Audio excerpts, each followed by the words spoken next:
Okay, the finale. This is all the pre-production prototypes that came from the toy show. Now, some of the stuff was set up in advance. Some of the stuff is from people that I personally knew. But overall, again, wow, this does not happen that often. Usually I walk away from that show with like a couple little boxes of stuff, things that were neat.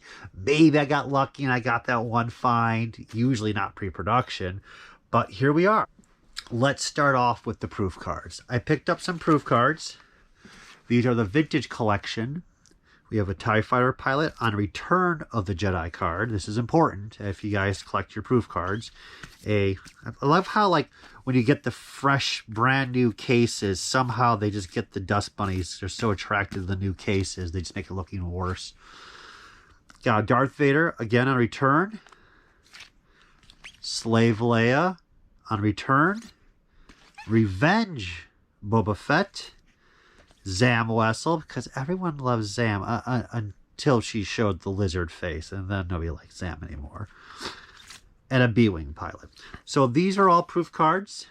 I think the market is just a lot of room to grow. I came to the conclusion about proof cards that they are just giant trading cards. And once I got that mentality, because I like them, but I personally don't collect them heavily. And I get it. I like the photo images, the marketing involved. This is what sells the product, and they're gorgeous. But the cost involved, and if you're going to start plunking down huge money on this stuff, like, I'd rather have more unique items than just a backer card.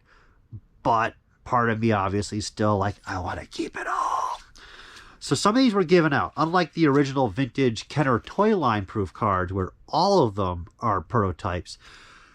Well, technically, let's rephrase that. These were given out at a toy show.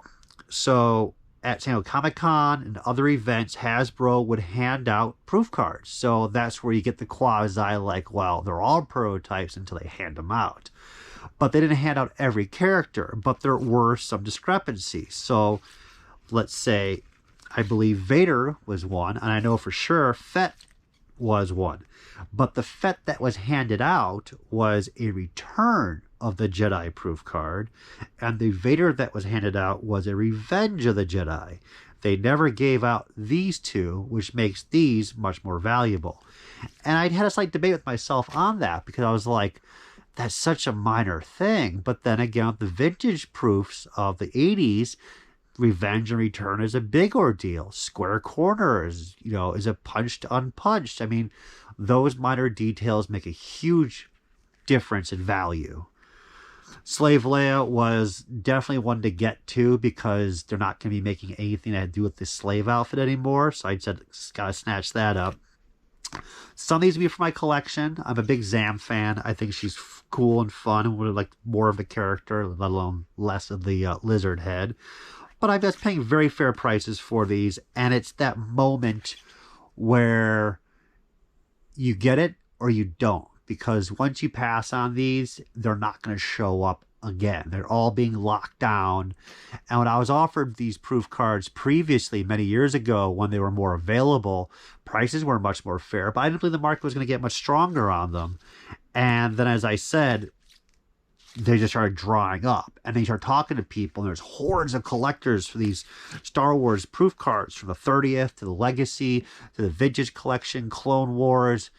And I was like, I better get a few more before it's all gone, because rule number one, when in doubt, buy them out. So yeah, I'm gonna sell off the TIE later on, the Vader, keep the Leia, sell off the Fett, because Fett's Fett. Zam I'm gonna keep. I'll probably keep the B-Wing pilot. So keeping half, sell half. But overall, very pleased about those. Next, we have Storm. So this is a piece of the collection.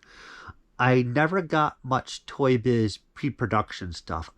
You can't be everywhere at all times, and you don't have enough money to collect everything at all times, as it appears.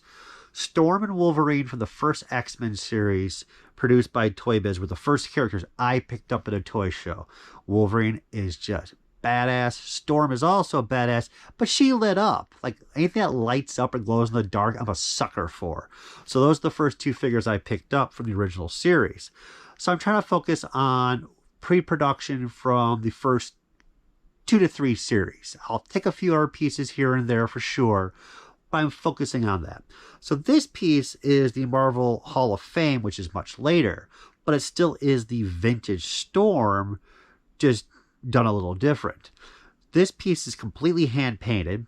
The cape that she wears off of her wrists is hand cut and also hand painted. You can see some chipping from the hand painting, and this is a mock-up backer card for it.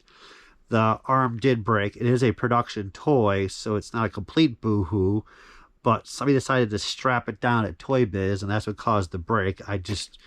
Crazy world, but they were more interested in a display of this is what it's going to look like versus caring about a hand-painted sample, how long it will last. But it's an original Storm as a design. I think it's the third version of her, right after the silver version. And it was a really fair price. And when it gets to hand-painted, because they updated the outfit, that's hand-cut and also hand-painted, I couldn't say no. So this was a great piece. I don't have much of the collection. It is my first Storm prototype that I've been looking for Storm stuff or Wolverine for quite some time. So let's continue, knock on wood, and hopefully there'll be more for the collection. I picked up a... Oh, sorry, this got in the bag. This is a bag of vintage Star Wars weapons I also picked up. I don't know if I got in the part slot video, but this ended up in the pre-production bag, even though it's production stuff. I think I paid $35 for the whole bag, so no problem there. Generation X, Toy Biz first shot, non-production colors, 150. Whoops, there goes that. Now it's worth 100. Again, the stuff is still out there, but it's drying up, and I was like, you know what? It's a cool figure, completely different colors. I'll pick that up. So I'm gonna go for the collection. This is all roughly final engineering pilots, but also the test samples for quality control for Gargoyles and Silverhawks. So you can see they numbered the weapons, the missile, the figure, the tail, and this is to denote like they received 40 of this character, and they're taking a batch and they're going to do samples on them. They're going to test the stress of them. What the weapon will it fire after 100 times? You get the idea. And they'd be like, number 20 missile worked with the 20 launcher up to this point of time. I don't think there's anything different with these figures. Sometimes there's going to be a little bit of difference in the production one versus some of these engineering pilots, but these should just all be basic production pieces, but we're involved in the final process of the A-OK. These are all good to go. Let's make this figure. Some little bit of neatness to it. This launcher here was melted in the back, so they actually were testing what would happen if you set it on fire, and that's pretty cool. So that one's going to be a keeper. That was number 24. But they were all offered at that point. I'll just say, when in doubt, buy them out. So I just bought all of them because you're not going to get that chance again. Buying one of each, you know, let's just do everything. The Silverhawk is bluegrass. And what makes him cool is the same thing. It comes from the same group lot with the Gargoyles, from the same employee. So this hand has been snapped off, and same thing, this is probably most likely a stress test, and they said, okay, up to that point, that's when the arm breaks off. Does this pass quality control? Is that good enough? And so now we have a bluegrass which can not really play the guitar too well, but that's okay. It's just a robot guitar. But value-wise, not mega money, but it's really interesting, fun, unique stuff that doesn't come around that often. And that's why you just say, hell yeah, pick it up. And to wrap up the pre-production pile of glorious goodiness, it's a hard copy. There was a couple issues with getting this piece, and in the end I finally paid the price. So here we have prototype of Simeon monkeys, action figure line from Playmates. Originally, I thought this was Shaolin, but it's not. So this body structure and the armor padding is different in position. Like they're supposed to be on the thighs, rotated around the side, than this character. This looks to be the initial conceptual piece with this crazy realistic hair and this strange face. This is the next phase where they started coming down with the head and narrowing down the character to the final head sculpt with the ponytail that resembles the unproduced figure, not Shaolin. So technically this is the entire run from the conceptual model to not final hand-painted sample, but the run for the unproduced character for the second series that was never made. I was holding this at a guy's booth, roughly. Pricing, we didn't come to terms on it, and it was snatched up shortly after I had put it down. Took a little bit of finding out who ended up with it. Had to grovel a bit to get it back, and I did pay the price, and at least they came down a bit from their price. So in the end, we were all happy, but it was nice to pick up a Space Simeon figure. I have the Captain as a hand-painted hard copy already. This is my first unproduced figure, so I'll have two and a few sculpt pieces in here and there, bits and pieces. But it was nice to get a final hand-painted, well, we can have a discussion on final, because if we pop this head off and put on this head, that would be the final unproduced figure right there with an unpainted head. Absolutely great. You don't get this stuff anymore. It's all drying up, and people are getting more focused on the 90s hard copies than ever before.